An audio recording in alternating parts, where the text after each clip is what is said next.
10 साल की उम्र में मैरी लेनोक्स को उसके मामा आर्चीबाल्ड क्रेवेन के साथ यॉर्कशायर के मिसेलथवेट मनोर में रहने के लिए भेजा गया था। तब तक वह भारत में अपने माता पिता के साथ रहती थी, लेकिन उसने उन्हें शायद ही कभी देखा था।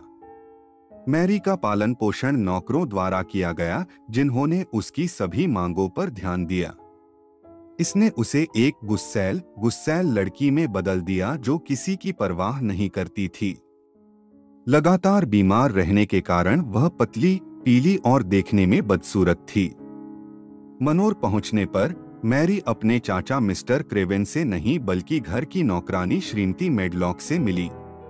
श्रीमती मेडलॉक ने उसे कमरा दिखाया और चेतावनी दी कि वह अपने कमरे में ही रहे और इधर-उधर न घूमे। मैरी ने उदास कमरे में चारों ओर देखा, अकेलापन महसूस किया और रोने लगी।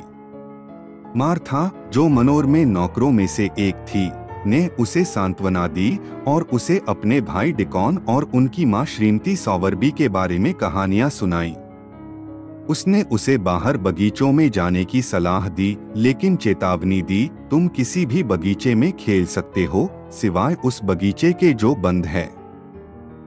जब उनकी पत्नी की मृत्यु हो गई तो मिस्टर क्रेवेन ने इसे बंद कर दिया और चाबी दफना दी। इससे मैरी की जिज्ञासा जाग उठी, इसलिए वह हर दिन अकेले ही बाहर बगीचों में जाती थी।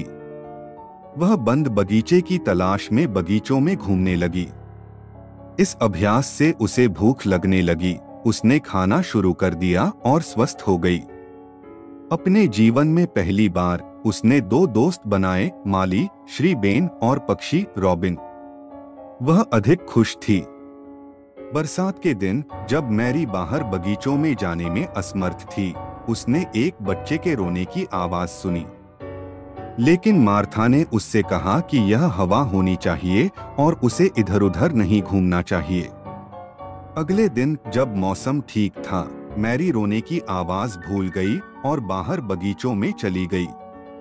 रॉबिन का पीछा करते हुए उसे गुप्त बगीचे की दबी हुई चाबी और छिपा हुआ दरवाजा मिल गया।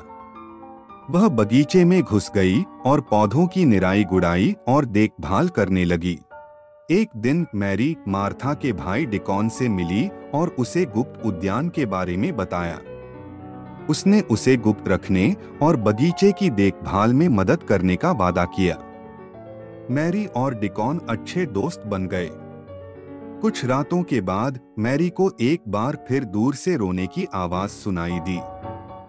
सभी चेतावनियों को नजरअंदाज करते हुए वह खोजती हुई बाहर निकली और देखा कि एक लड़का बिस्तर पर पड़ा हुआ परेशान होकर रो रहा था। उसका चेहरा नाजुक और पीला था। मैरी कमरे में दबे पांव चली गई। उसके कदमों की आहट सुनकर लड़का उठ गया। उसने मैरी को बताया कि वह मिस्टर क्रेवेन का अवैध बेटा कॉलिन है। उसने आगे उससे कहा कि वह अधिक समय तक जीवित नहीं रहेगा। कॉलिन की मां का उसके जन्म के तुरंत बाद निधन हो गया। उनके पिता मिस्टर क्रेवेन इतने दुखी थे कि वे शायद ही कभी उनसे मिलने जाते थे। कॉलिन ने मैरी को अपने साथ रहने के लिए कहा। उन्होंने उनसे भारत में अपने जीवन के बारे में बात की। कॉलिन और मैरी अच्छे दोस्त बन गए। लेकिन कॉलिन को यह पसंद नहीं आया जब मैरी डिकॉन के साथ बगीचे में अधिक समय बिताती थी। एक दिन कॉलिन ने ऐसा नखरा दिखाया कि हर कोई डर गया। डॉक्टर ने उसकी जांच की। उस दिन मैरी ने कॉलिन से कहा कि उसकी बीमारी उसके मन में है।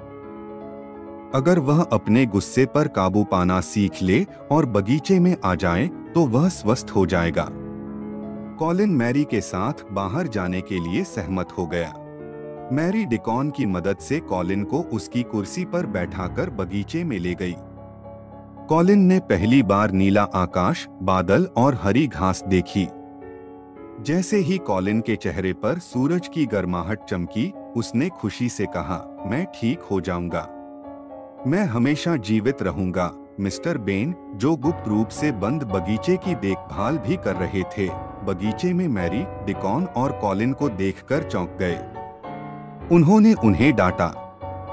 जब कॉलिन उस पर चिल्लाया और उससे पूछा कि क्या वह जानता है कि वह किससे बात कर रहा है, तो बेन ने उत्तर दिया कि वह अपंग कॉलिन से बात कर रहा था।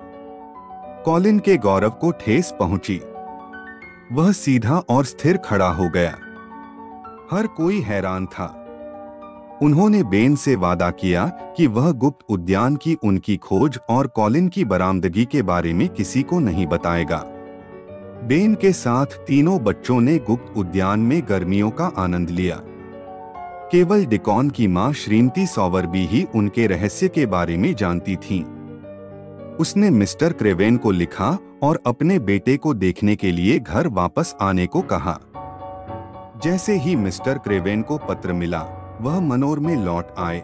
उन्हें पछतावा हुआ कि उन्होंने अपने बेटे पर ज्यादा ध्यान नहीं दिया। मनोर की ओर चलते हुए श्री क्रेवेन ने गुप्त उद्यान से बच्चों के हंसने की आवाजें सुनी।